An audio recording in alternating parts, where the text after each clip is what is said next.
Okay, well, welcome everybody. Thank you so much for coming along on a dark winter's evening to and in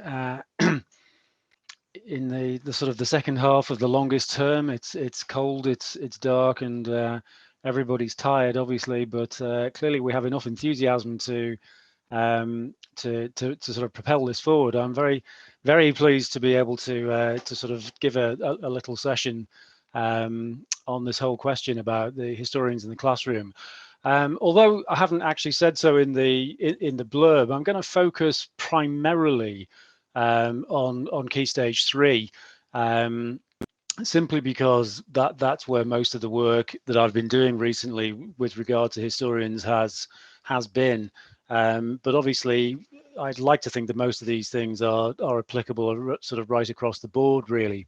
So I'm going to get straight in and essentially divide the thing into two broad sessions. The first one is why should we be bringing historians into the classroom? And secondly, okay, how might we do it? And as always, the usual caveats that there's no single way of doing these things. All I'm doing really is sharing examples and ideas that we've found to sort of work so far. When I say we, just in case some of you might not be aware, my main role at the moment is as trust-wide subject lead for the David Ross Education Trust, DRET. We have 11 secondaries sort of scattered around the East Midlands, really, for the most part. And we're on a bit of a journey, really. We're reworking our Key Stage 3 curriculum from the bottom up. So Year 7 is now in its second iteration. Year 8 is sort of working its way through, and Year 9 is still a kind of work in progress. And historical scholarship and historians is very much at the centre of all of that. So if we start with why, I'd like to kind of answer this question in a sort of counterfactual sort of way. So as much as advocating, why we should be doing it, I think sometimes it's useful to think about, well, what happens if we don't? And I think there's this idea of the gap, minding the gap, is something that we as historians in particular, I think, need to be very conscious of. The long and the short of it is that if we leave gaps in a story, a picture, a topic, whatever it is, then they don't stay as gaps. Humans sort of just can't abide the idea of a knowledge gap.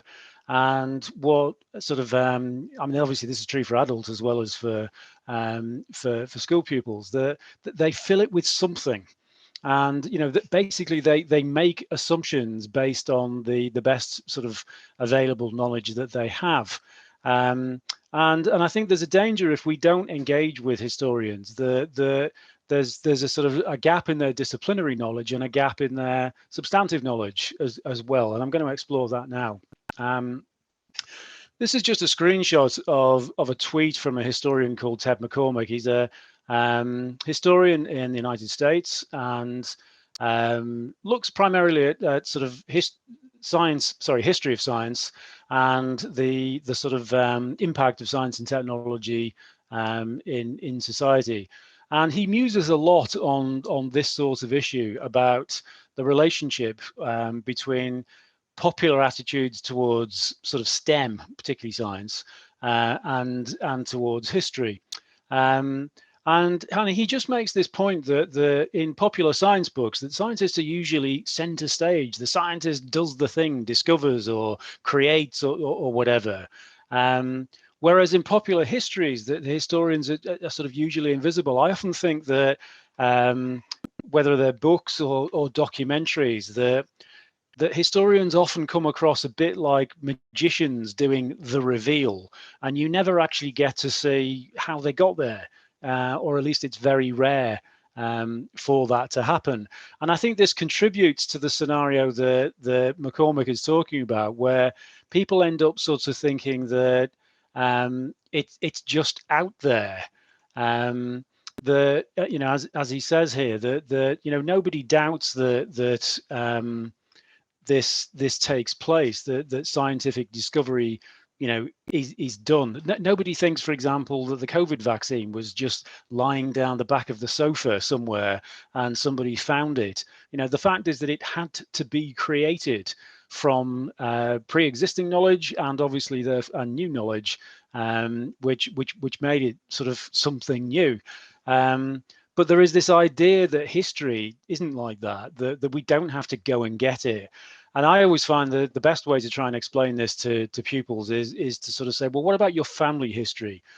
Can you just go to the library and find your family history? And of course, well, with a few very rare exceptions, they can't. If they wanted a family history, somebody's got to go and start digging around and to find it.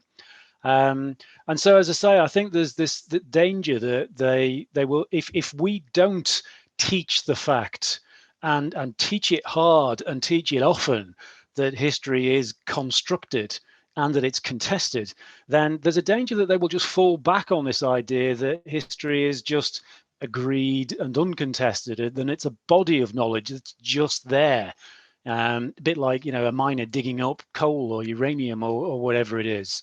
So I think that's one of the first gaps that we've got to make sure doesn't occur. That they don't fall back on this assumption, if you like, that the history is just there. And I think that it starts to get more serious as we kind of tease this out. I think that sometimes our practice with inquiry questions could unintentionally reinforce this idea.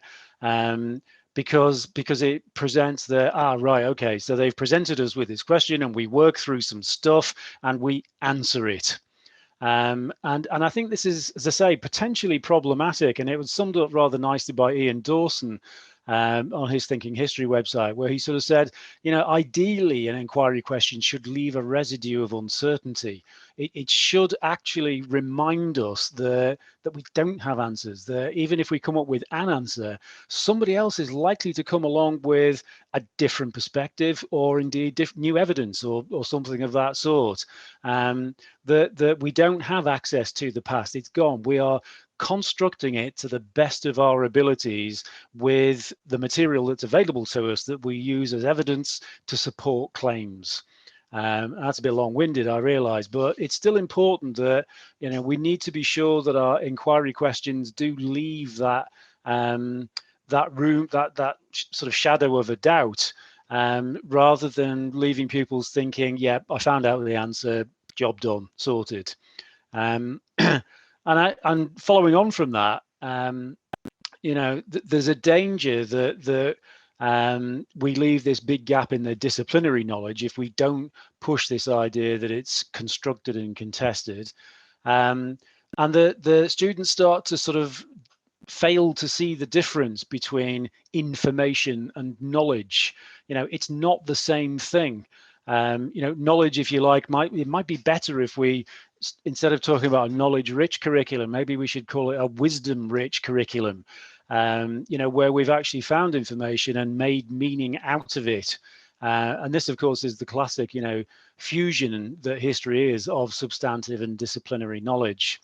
I think sometimes as well, this idea that history is just out there, because it doesn't acknowledge the fact that it's been created by an expert historian, fails then to acknowledge that expert as being expert. I do feel, to be honest, that we're not doing our students a great service in some of our questions, where we're basically asking them to say, here's a quote from such and such a historian. Do you think they're right? This doesn't happen in a science lesson. Nobody sort of says, hey, this Einstein guy, was he a bit of a cowboy? They actually acknowledge that there are certain fixed points where you can just sort of say, I think we can assume that bit of physics is right. So now we're going to base our future work, from that starting point. And I think, what we're really trying to achieve is, this idea of inducting them into the guild. If we don't bring the historians in, then and the ways in which they talk to each other, they're going to be missing out on all of these conventions and protocols of how we disagree. It's because the danger is that we end up with, these two historians disagree because they've got different opinions, or, they disagree because one's a Russian or something of that sort. And, personally, I think what we need to be looking at is well, they interpreted this evidence in different ways, or perhaps they used different evidence, or perhaps they were focusing on something in particular. Perhaps they had access to new source material. And broadly speaking as well, I think this idea that personally, I think for school pupils, the historians for the most part are not up for grabs. They're not there to be challenged unless you're going to do that with another historian. I think we should keep that as a fairly steady rule of thumb, because it then preserves and privileges the idea of the expert. I think that we're finally seemingly weaned off the idea that every discussion about climate change on radio or TV has to have a climate denier. But for a long time, that was not the case, and the scientists talking about climate change and the deniers were not equal. They shouldn't have been given the same sort of access to sort of the public space, in my humble opinion. Finally, I think on this one, that if we don't address the misconception again, then it just becomes so much harder for students to write substantiated arguments. If they're starting from the position that history is just out there and it's sorted and it's agreed, then this whole idea of, you come up with an argument and support it, there's no right answer, is very, very difficult to accept. One of the biggest problems is when whether it's a question, a big set piece essay question, or perhaps one of the smaller ones that we get for GCSE, where they have to sort of say, explain why, I don't know, tension rose between the superpowers after the Second World War. The fact is that there are a dozen different ways to answer that question, which are all potentially valid, certainly from an exam point of view. And students find that really, really difficult. They think that no, there's an answer. There's got to be the right answer. And if I just wait long enough, then the teacher will crack and give me that. So when you put your answer up on the board or whatever, yeah, see, told you, there is a right answer. So, we're going to have to unpick that when they get to GCSE and A-level, and maybe even, sort of year 9. So why allow it to happen in the first place? Let's not give ourselves a problem that needs sorting out later on. Let's actually just not let that mindset emerge in the first place. So with that, we then move on, of course, to the second. So there's the potential disciplinary knowledge gap. And then we move on to, the potential substantive knowledge gap. Obviously, we can't teach all the history. So I think, the challenge that we should set ourselves is, okay, what are we going to, what we are teaching them is worth knowing.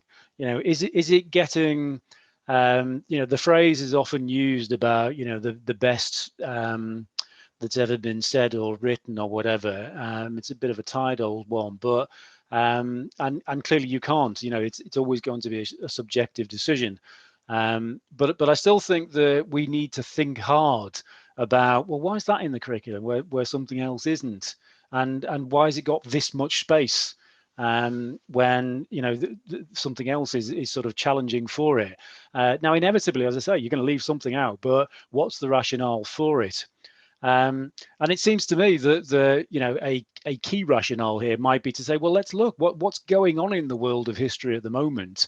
Let's keep up with it. Let's make our kind of rationale to keep up. Now, that might be a case of saying, right, I'm keeping the same topics and I'm focusing on the recent scholarship in that topic, in that field.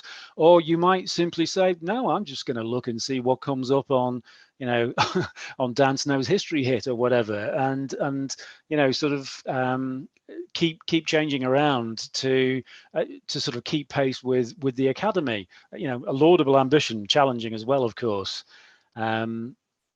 So, having said all of that, I think we are in a golden age of accessibility to historical scholarship, with so much good popular history coming out in sort of book form, and of course in podcast and website and YouTube type formats as well. It's never been easier to get access to sort of historical scholarship.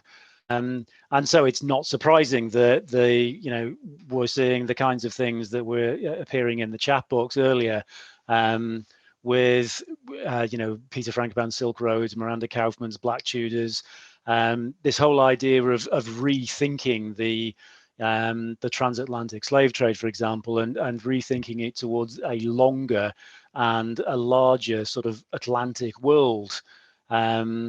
So one of the books we use towards the end of our Year 7 program is called Beyond Tamerlane, where the author, and yes, his name has escaped me temporarily, sort of talks about the dynamic of empires, that states do seem to sort of have this dynamic inside them of growing to become empires. Yeah, so Darwin talks about the idea that round about 1500, of course, Britain is essentially stuck on the far western edge of what was the known world for the vast majority of the population of the planet. But with the opening up of the Americas by Europeans, by suddenly Britain was in the middle of the world. If you imagine a map that stops just to the left of Britain, and then suddenly it moves across the Atlantic and obviously over to the Pacific, Britain has a much more central, and Europe, of course, has a much more central position. So I think that the danger is that if we're not engaging with the historians, then we're going to see we're missing out on some fantastic opportunities.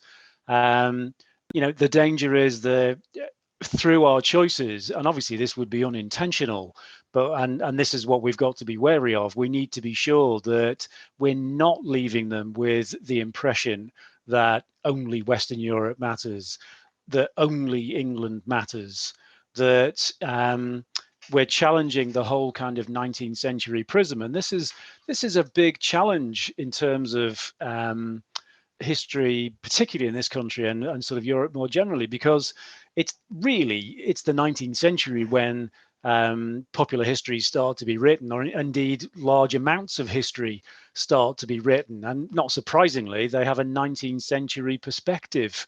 And so we're constantly faced with that battle of pulling away that film, if you like, that layer of 19th century perspective, in order to sort of get underneath. And I'm thinking things like, for instance, Toby Green's brilliant book on West Africa, A Fistful of Shells, where he essentially sort of picks up on the idea that certainly, I remember being taught the explorers and eventually conquistadors were sort of, trying to get round Africa to reach Asia.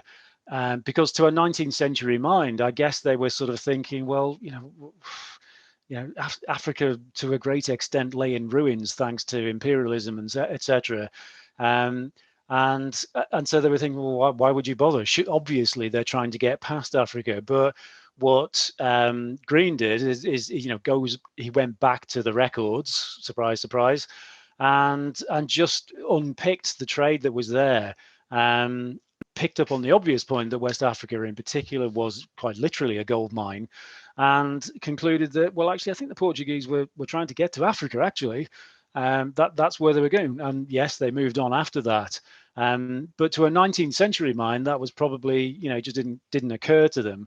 And it's a 21st century historian who's uncovering that.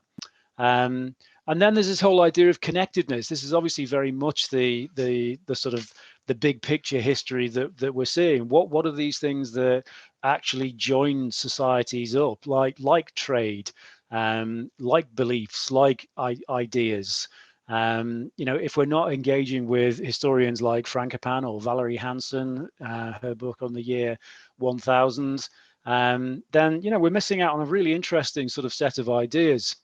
And then we've got climate and environment, obviously a very live issue sort of at the moment, but has been a major force in history, and there are sort of histories, if you like, where there are practitioners who are really sort of picking up on this. So the relationship between climate and environment and the fall of the Western Roman Empire is one that is being ever increasingly sort of uncovered and discovered. The role of climate change, the role of volcanic activity in sort of blotting out sunlight and causing cooling, leading to migration. And sort of just at the moment, our year 8s are about to have a quick look at the mini ice age of the 17th century, Geoffrey Parker's book on the global crisis.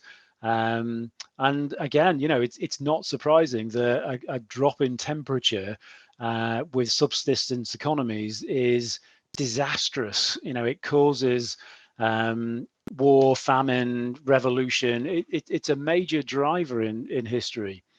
The danger is we miss out on this kind of complexity.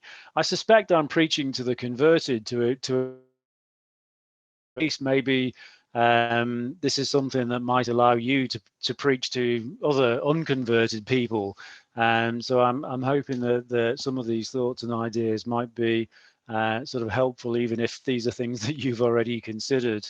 And of course, finally, I think the idea that very controversial or sensitive histories might be sidelined if first of all, we're not aware of these histories as they're emerging, or secondly, that we don't feel comfortable about it, that we don't feel confident about presenting this material to our audience. Because I do think that there's a kind of, we've almost kind of concocted a conspiracy against ourselves as history teachers, in the sense that, no science teacher sort of regards themselves, we don't expect the science teacher to have come up with the science, and we don't expect, they basically sort of say, well, look, these scientists found these things and it's my job to try and get you to understand them.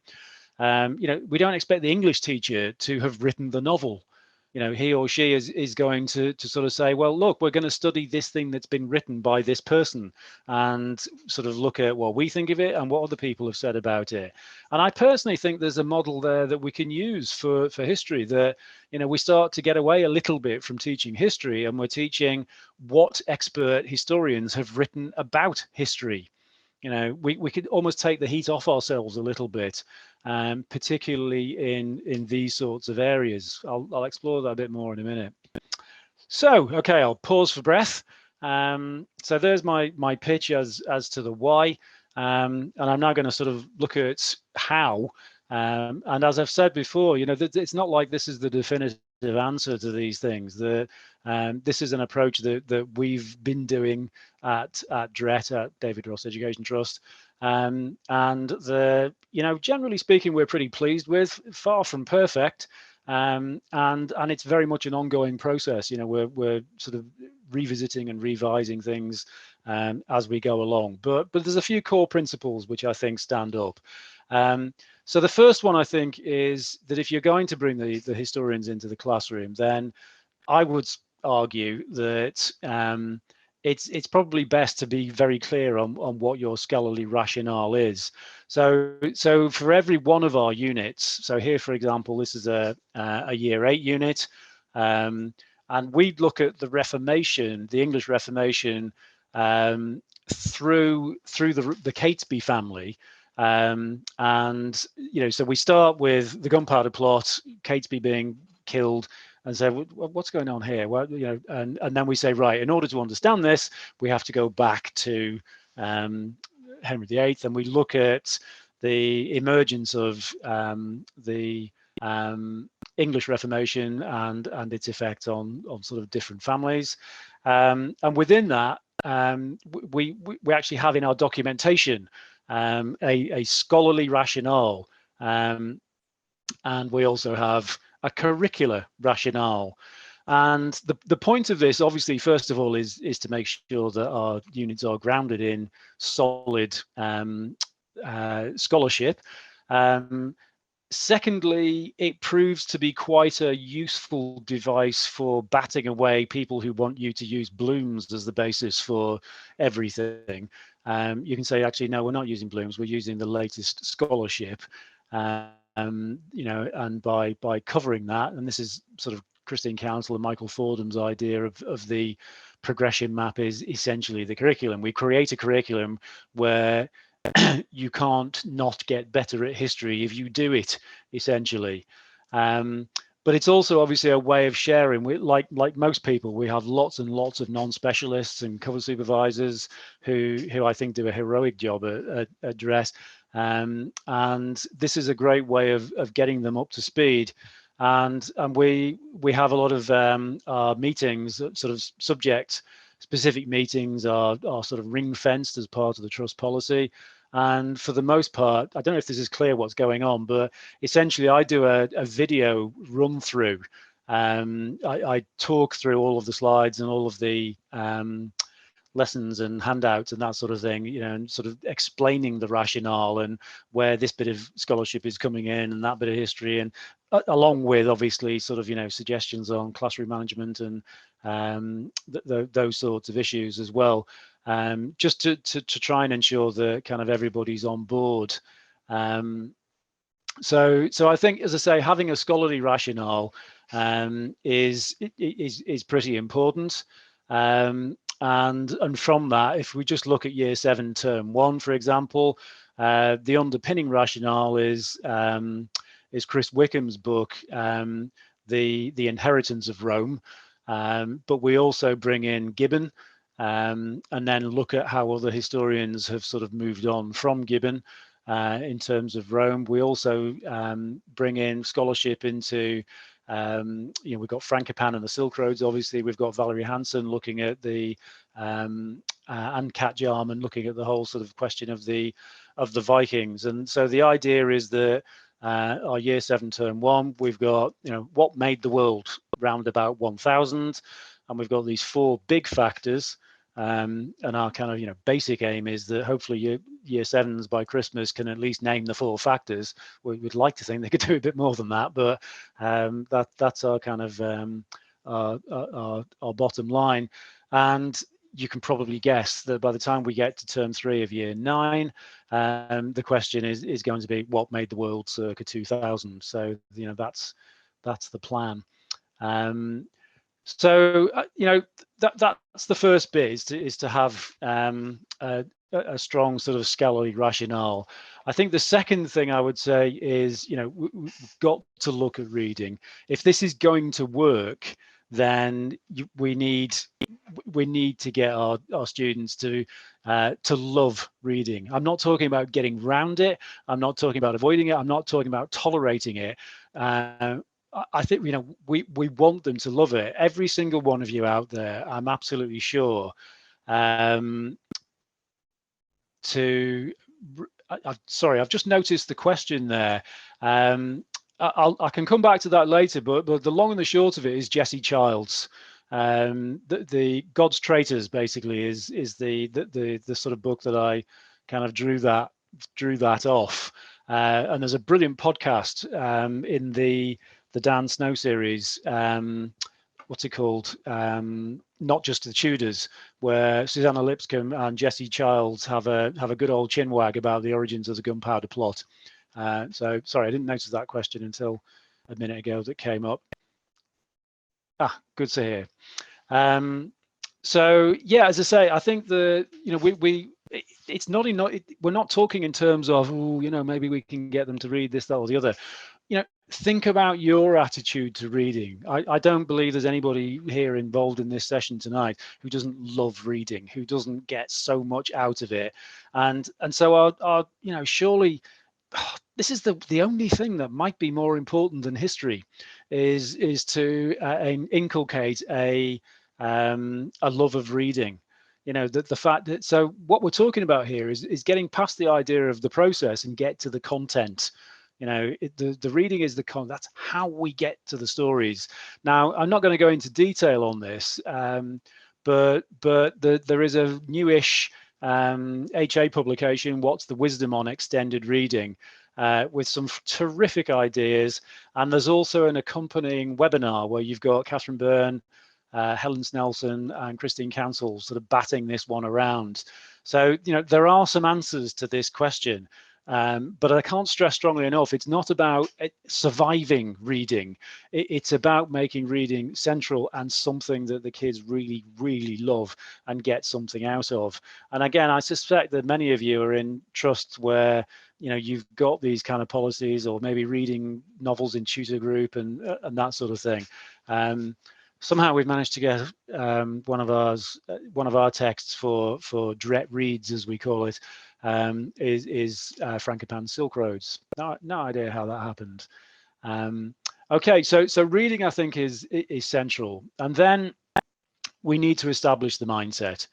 We need to get our students to actively think about, and of course, this is not something you just do at the start of the course. This is something you revisit time and time again. But they need to see the difference between events and the past and history. So here's a slide from our sort of opening history basics unit, where we basically say to them, look, here are some events. These are things that happened. Now, here's the difference between events and history. And, you know, you could put it simply by saying that history starts when the events finish. Right, Nick, thanks for your question there. Essentially, a lot of this is me. I'm very fortunate in that our trust believes in essentially giving me and my colleagues the time to do this kind of preparation. So, you know, a lot of these resources are sort of produced by me, or sort of in projects, if you like, which I lead with teachers around the trust. Now, you know, I recognise that we're very fortunate in that respect, and that's why we're kind of doing this kind of in a max sort of way. I think that's what you mean by the question, but if I've misunderstood, give us a shout. But as I say, from the slide there, is this idea that you know, with a few exceptions, generally speaking, historians, they don't dispute that events have happened. You know, what they might disagree about is the significance of those events. You know, was it important? What caused it? Was the impact the same for everyone? What was the impact? You know, was this a main cause or a minor cause? And yeah, you know, all the sorts of things. But I think for our students, it's important to understand that these are different. You know, events is a list. We're not chroniclers. We are historians, or historians are historians. And their job is to, if you like, impose a meaning of sorts. You know, so I sometimes think I'm always looking for new analogies, and this one sort of crossed my mind, that you know, the knitting one, I think, is quite a good one. That by the time we've finished with a set of events, you know, it looks very different from what you might call the raw material that was there to start with. So again, I'm not going to chance a video over Zoom. We've had enough issues so far today, but obviously you're very welcome to take the slides away, and I've put the link down here where Greg Jenner of Horrible Histories fame gives a lovely little intro on this very issue. And again, you know, we use this in our history basics unit. And I think then my next point here is this idea of getting some fixed points. And what I really mean by that is to get students to understand that, as I sort of alluded to earlier, that there are some things that you can just let go, as it were. I do think one of the issues, the inquiry question has been so brilliant for history and history teaching, but I do think sometimes it kind of it makes us feel like we have to discover everything from first principles, and that's simply not the case. And so things like some of this big history we've been talking about, some of the challenging history, some of the evolving history. Well, let me give an example. This is something we used early on, because one of the things in our Year 7 unit is to sort of say, well, one of the things that shaped the world circa 1000 is the legacy of the Roman Empire, the influence, the ongoing influence of the Roman Empire. And you'll see that, we're doing the usual things. We've got a picture of the historian wherever possible.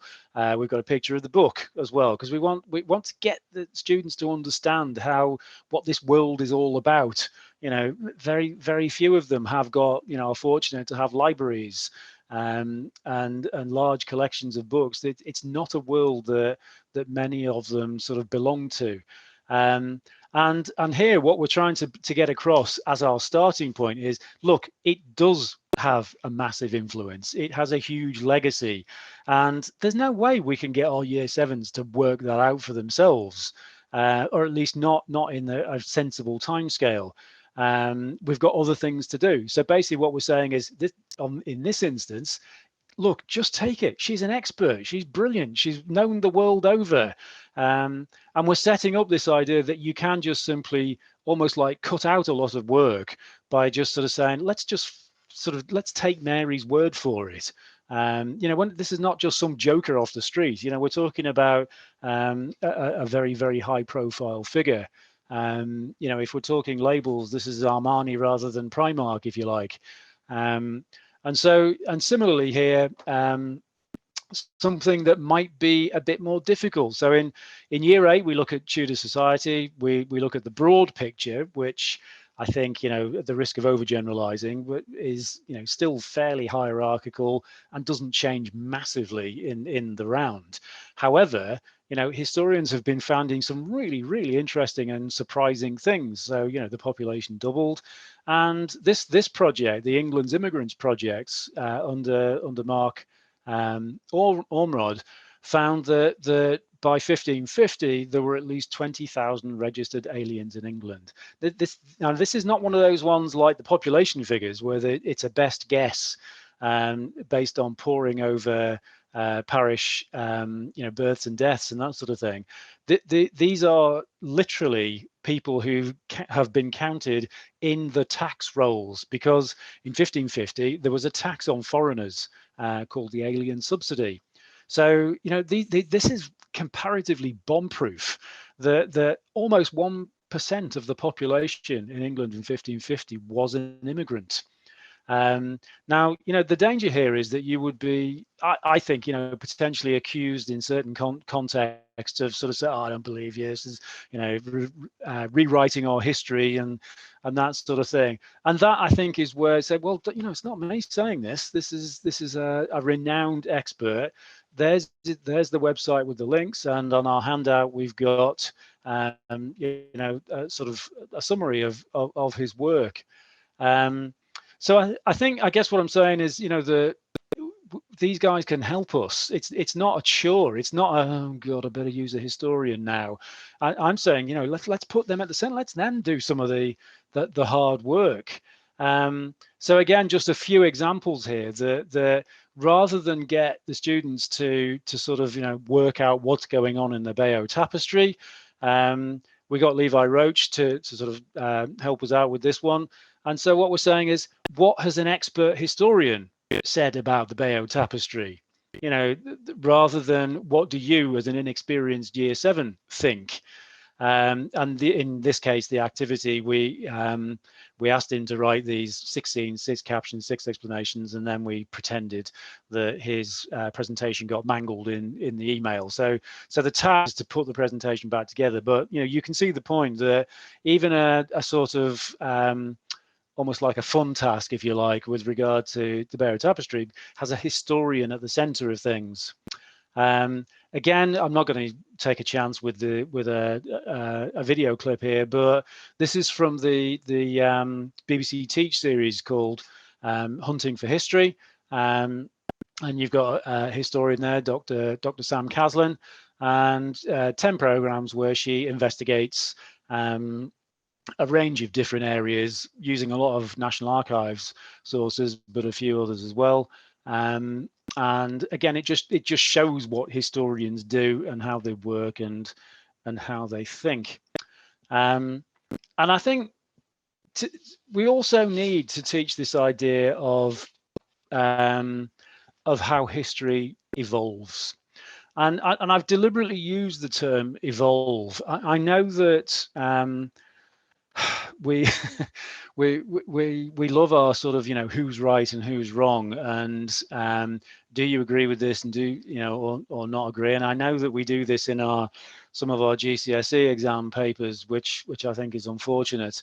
But actually, especially now, that you get very few of these kind of head-to-heads about history. What is much more common is an evolution of the stories of different subject matter, and often it's based on new evidence, but often it's also based on a differing perspective, not least the stripping away of the 19th century prism. And I just feel strongly that certainly Key Stage 3 pupils, and I would argue, right until PhD really, they're not really equipped to judge whether an expert historian is right. Now, I appreciate that's not the same as sort of mad stuff on a dodgy website. Then clearly maybe they could unpick an interpretation there, but that's not my brief tonight.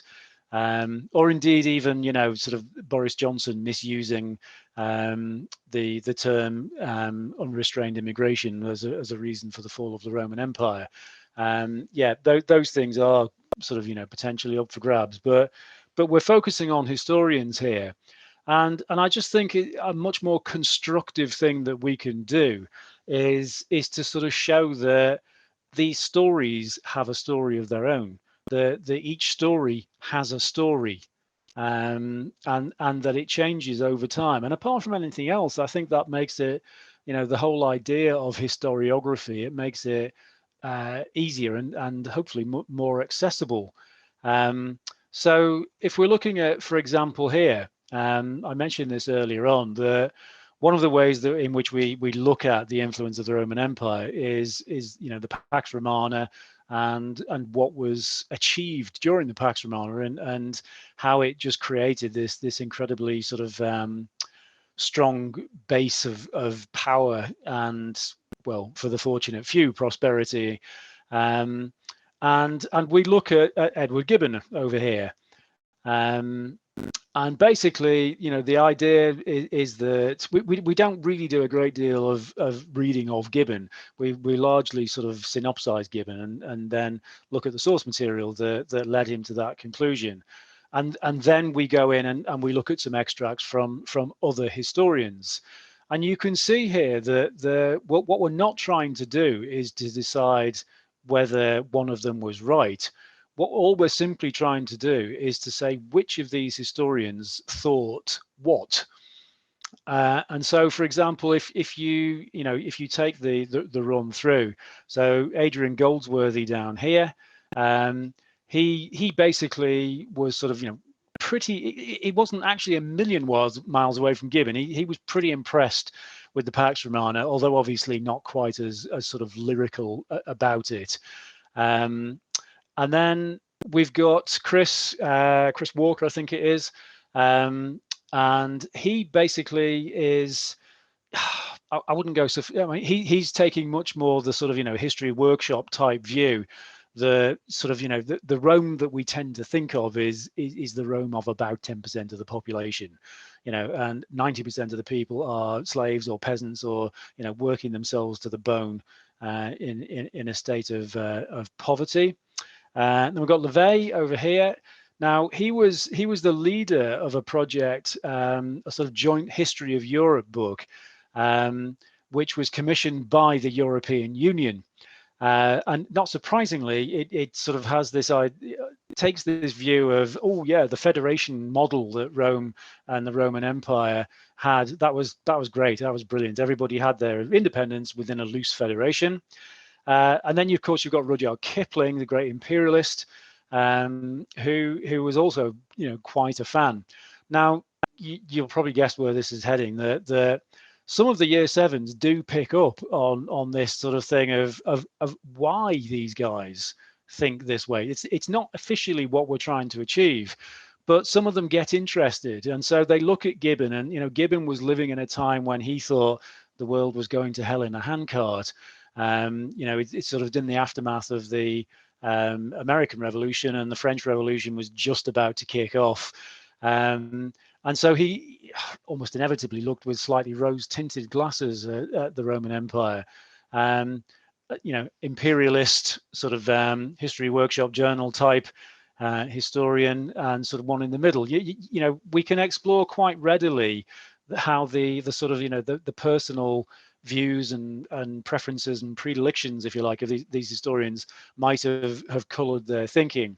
And then the big question mark is for the students themselves to sort of say, okay, I've put these guys on this scale, I'm going to go here. And that's not saying that any of these are right or wrong. It's saying, which of these guys would you line up with, in a fight, I suppose.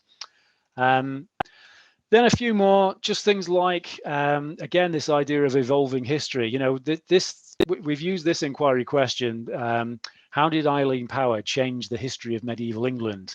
And obviously, it's a slightly cheeky question in the sense that in fact, we started with how did Eileen Power change medieval England? And essentially, she wrote about women and ordinary people. She was also writing in the 20s as a woman. A remarkable individual, and I think her own personal story, as well as the stories that she wrote, are things that certainly our students like to sort of hear about.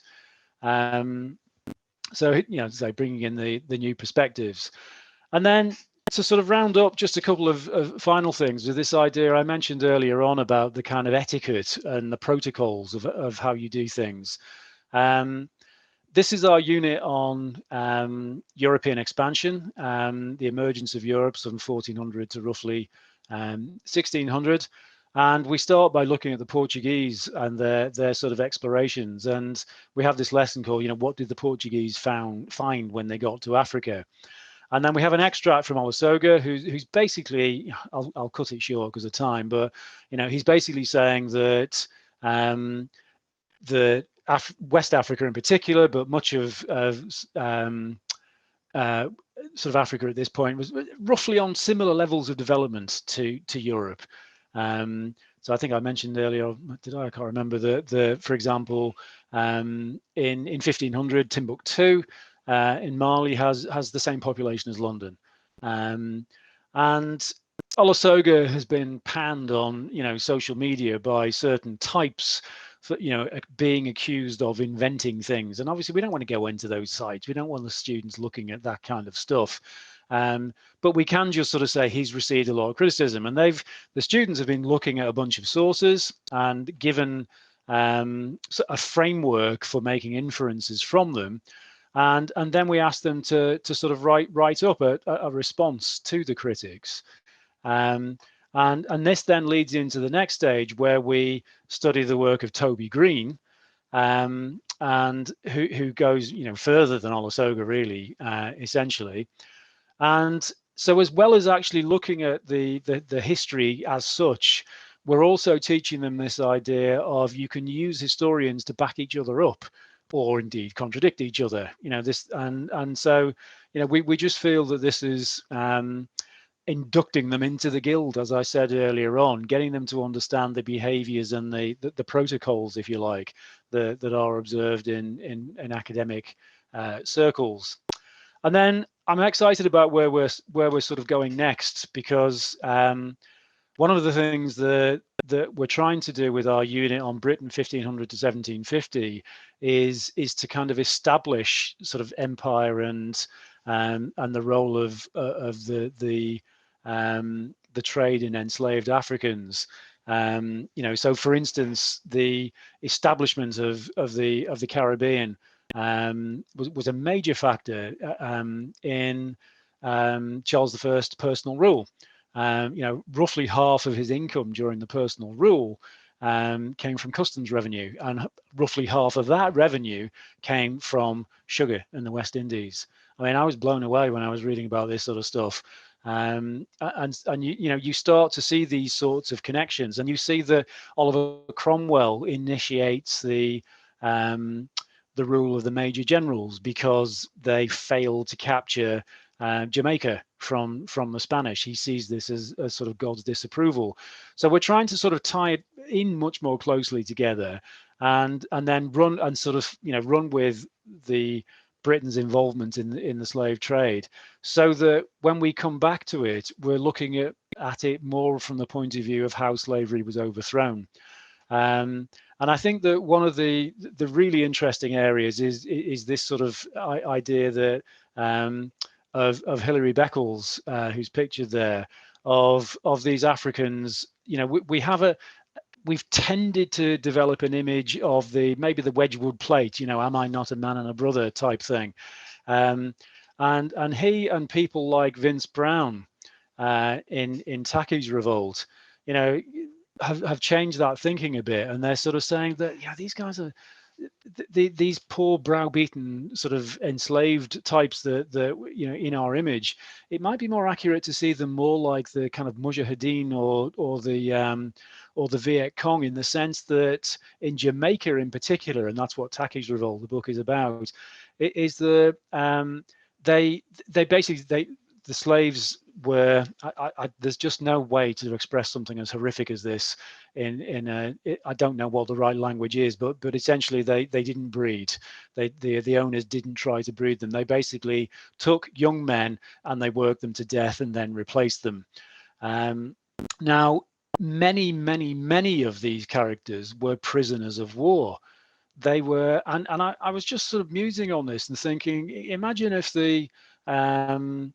if the Soviets had captured Mujahideen prisoners and said, right, you're going to work in one of our factories or mines. Or imagine if the Americans in Vietnam had taken Viet Cong prisoners and said, yeah, well, we're just going to use you as labor in the General Motors plant in Detroit. They would have undermined and subverted and wrecked those institutions without any question at all. So is it not plausible that the attitude of these enslaved Africans, many of the military types, and we think about the Maroons in Jamaica, for example, who proved so formidable that the British in the end sort of did a deal with them. And so this is our next sort of project, as it were. And if you haven't come across Taki's Revolt, it's absolutely fascinating and fantastic book that picks up on this whole idea of how resistance was in Jamaica, but obviously it spread more widely, and he traces a definite connection between the tactics and the attitudes and the ideas in Taki's Revolt, which was the 1750s, through to Haiti. A significant number of rebels from Taki's Revolt were shipped off, sold to Saint-Domingue, and played a significant role in the eventual overthrow of slavery and French rule there.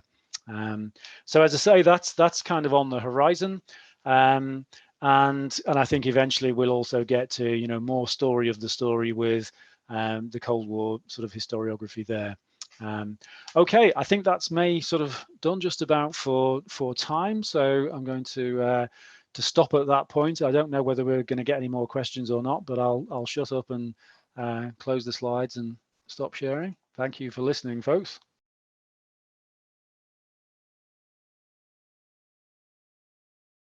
So one of the questions from one of our panelists is, hi Ben, we're looking to, as a trust, to start incorporating historians more. Where do you think is a good starting point? I'm not sure if that means time, or I think you've sort of covered that year 7 is obviously the time to get going with that. I think that is a little bit of a how long is a piece of string question, isn't it? In the sense that I would definitely say the sooner the better, and therefore sort of in year 7, and I think, as somebody alluded to earlier on about the reading, we're very fortunate in our trust, that we have a lot of support for the kind of approach that we're taking. But I would like to think that, well, certainly if anybody wants to borrow anything that we're doing just to sort of start with something small, then I would definitely say go with that. I think probably as well the idea of what you might call an iconic figure is a good way to start sort of bringing historians in. So as we did with Mary Beard, for example, or indeed as we did with Gibbon, where he was iconic for a long time. You could do something similar with Elizabeth I, where sort of William Camden's view of Elizabeth was pretty much set the scene for how she was seen right through until really about 400 years later. In fact, longer than that, probably, sort of 450 years later, that it never really occurred to anybody to really challenge it. So yeah, I think a lot to. I'd be very happy to sort of have an exchange on it. Drop me a line, and if we can get into more specifics. Fantastic, thank you for that. Right, we have another question from Nick. So is it possible to give counter historical opinions for them to reach a judgment on the most convincing, like with A-level, or do you feel that they are simply unable to reach a judgment without the expertise? I know that you have to do these things at A-level. I mean, I wish you didn't. My own view on this is that the difference, within the academy, with a very few range of exceptions, maybe something like David Irving on the Holocaust or something like that, it's very rare for somebody to just be thrown out, as it were. And I think that as much as possible, I would always go the slightly extra mile if at all possible, and talk about the contexts within which these various interpretations emerged, because I know that exam boards say, oh, we won't credit that or anything of that sort, but I still think it helps the students to understand where these differences come from. So it's about going the extra mile. As to whether they're equipped or not, as I say, my personal view is that all the time that you're not being forced to do so by an exam rubric, I would look more at how are they different and why are they different? What are their sort of perspectives on this, and what are they sort of bringing in terms of evidence? What are they bringing in terms of perspectives? And I just think that is the really fruity sort of fruitful bit of the discussion. Yeah, I mean, I don't have an answer to the fact that exam boards ask questions like this. Yeah, I think we discussed that at length, haven't we? Where we met previously. Got a couple more questions. So this one maybe I can help a little bit with as well, which is, where do you recommend cash-strapped schools start? So I probably recommend the talks that we host on Be Bold History. Podcasts, there are lots of free, really good ones that are, that they post quite a lot on Twitter as well. Where else would you recommend, Ben? Well, I mean, there are podcasts on the AJ website, and I think they're free. And Dan Snow is another one there. BBC History Extra has a few articles there as well. It maybe, we probably shouldn't say this, but an individual subscription to something like History Today, will give you a vast archive of material. The online subscription where you get to the basically every article they've ever produced. So I think that it's not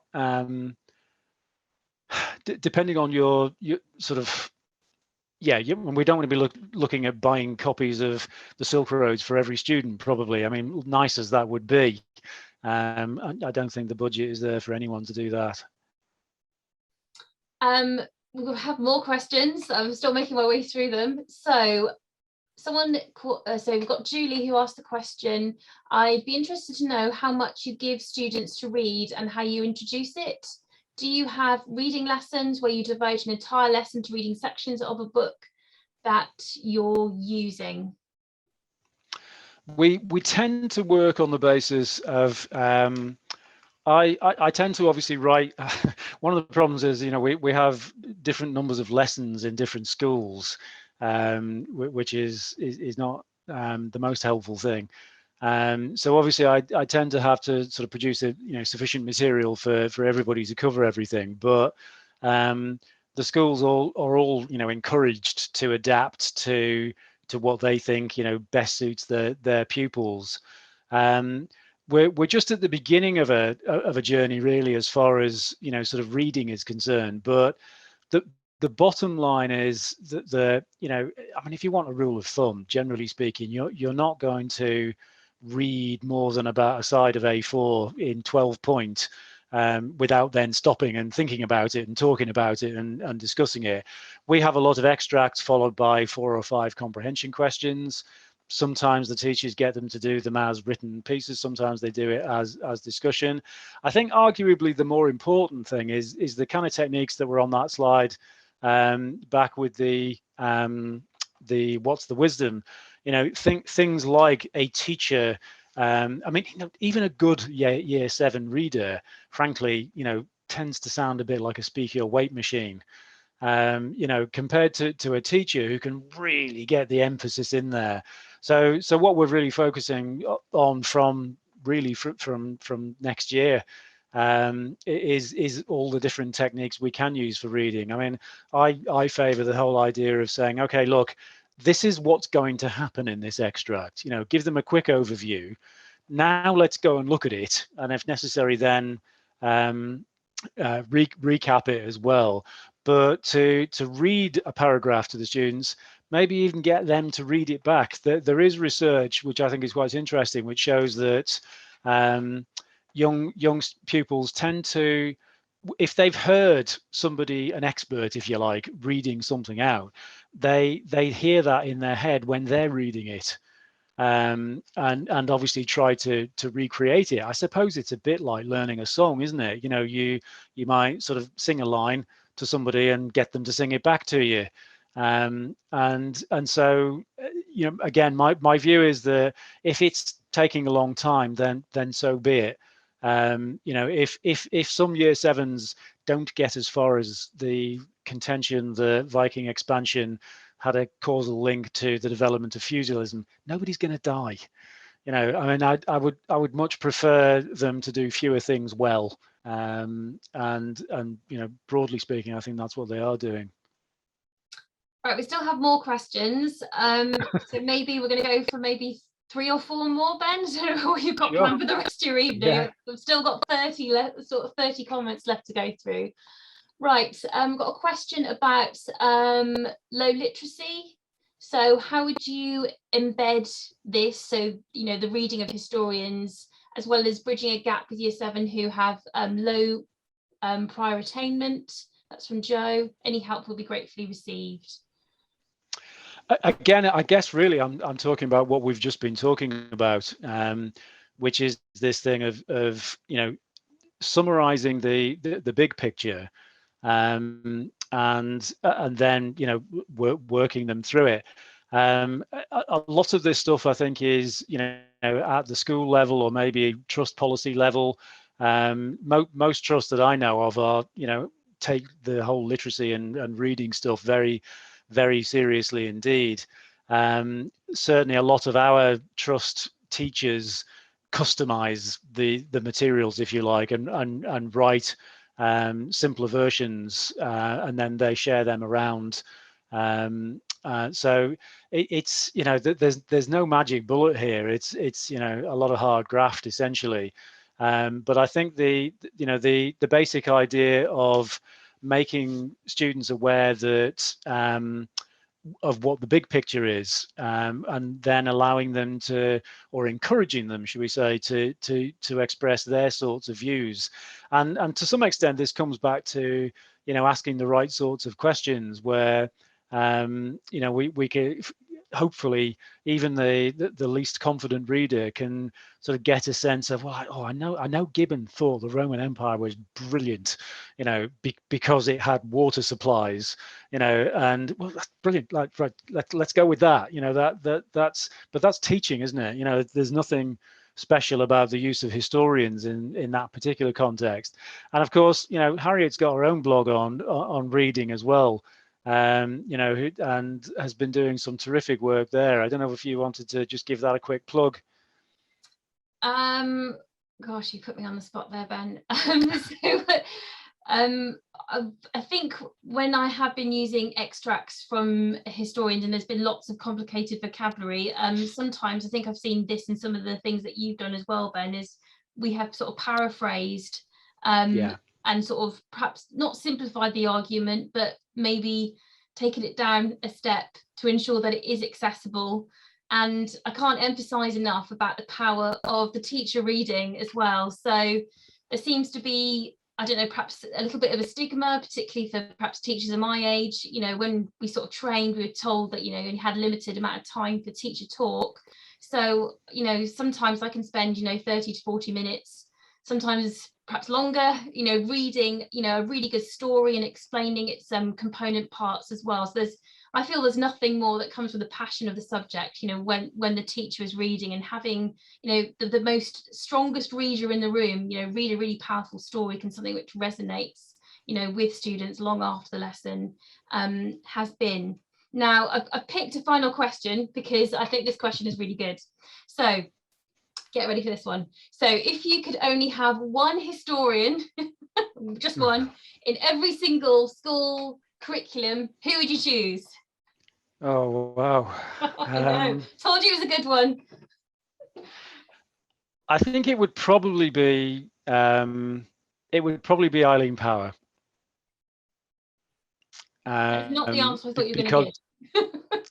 No, because I mean, obviously I like the fact that she,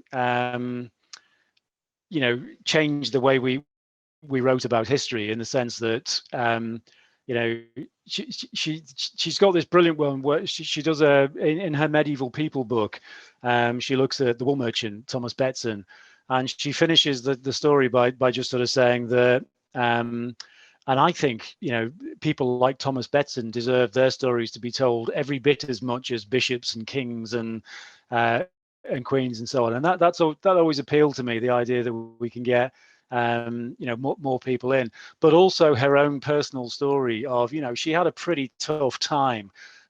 She really had to fight her corner as a woman, I think pretty much the only woman at the university. And what's more, a woman writing about non-mainstream things. So she's often the one I kind of default to, but obviously, can I have 10 others? Simon Beale in his question definitely says that it's just one historian. Right. Okay then, so I think that's a really good question to end on. Sam, what are your thoughts? Yeah, I just thought that was absolutely fantastic. I mean, I've made pages and pages of notes, whilst also firing out loads of tweets as well. So yeah, that was fantastic, and thank you so much. It was a pleasure, it really was. And like I said, if anybody wants to follow anything up, I'm delighted to do so. Not a problem at all. Yeah, I absolutely will be. You can expect to hear from me very shortly. Okay. So I think the only other thing to mention, Harriet, is our new webinar, isn't it? Yes. So, sorry, go on. Yeah, so on our next sort of Be Bold History Talk is, believe it or not, another Ben. This time it's Ben Newmark talking about his disability project. So I've had the pleasure of teaching that as we delivered that through PSHE. So we have got Ben Newmark, we have got Sean Webster, and also Simon Jarrod as well, and that's on the 7th of December. We're going to post a link to the Eventbrite to make sure you have got your free ticket. That is everything for me. So thank you very much, first of all, to Ben and everyone who has attended as well. There's lots of lovely comments in the Ben, lots of comments about your talk, Ben, in the chat as well. Thank you very much. No, it's much appreciated. The link for the Ben Newmark talk has literally just gone up, and we'll also post about it on Twitter as well. So if you don't follow us, we're at Be Bold History, and you can find links to all of our events on our YouTube channel on there. But yeah, thank you so much. That was fantastic.